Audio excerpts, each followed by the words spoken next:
This is the grave of Laura Pruden. It's a grave that I came to by way of the grave of her husband. His name was Andrew Pruden. He was a judge, and his grave is in one of the tonier precincts of the cemetery. But I found an article in the New York Times about him. He was a serial will changer, so famous for it locally that he went into the probate office, I think, every Friday and changed his will for many, many years. To the shock of his colleagues and especially of his son, late in his life, he married a much younger woman, Laura Pruden. And Laura Pruden was a very prominent spiritualist. She was a slate medium.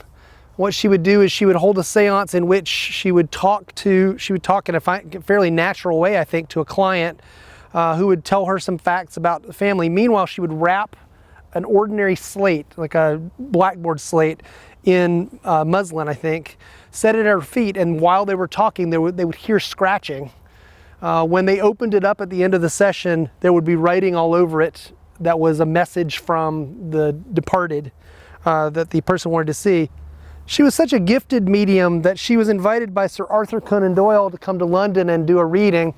Doyle is best known as the creator of Sherlock Holmes, but he was also a great champion of spiritualism. And though he was the inventor of the detective we associate with pure logic, he was a notorious soft touch. Would believe almost anything. And he got involved at a certain point with Harry Houdini.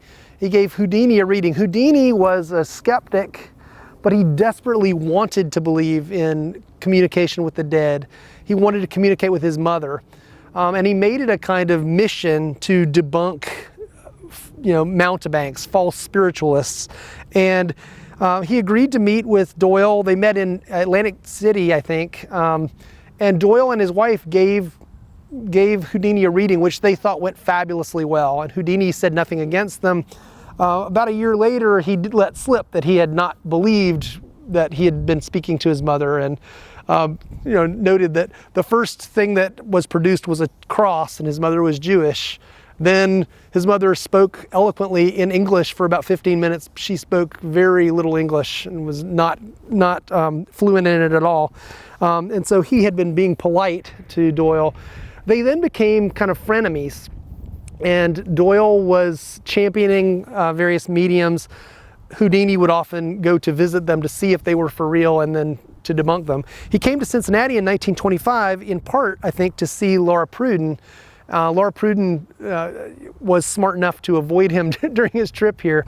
But after she died, Pruden's son, Albert Pruden, who's buried here somewhere, though he has no stone, his brother does, he was an engineer, and he wanted to pay tribute to his mother, and he invented a kind of toy that he called the psycho-seer.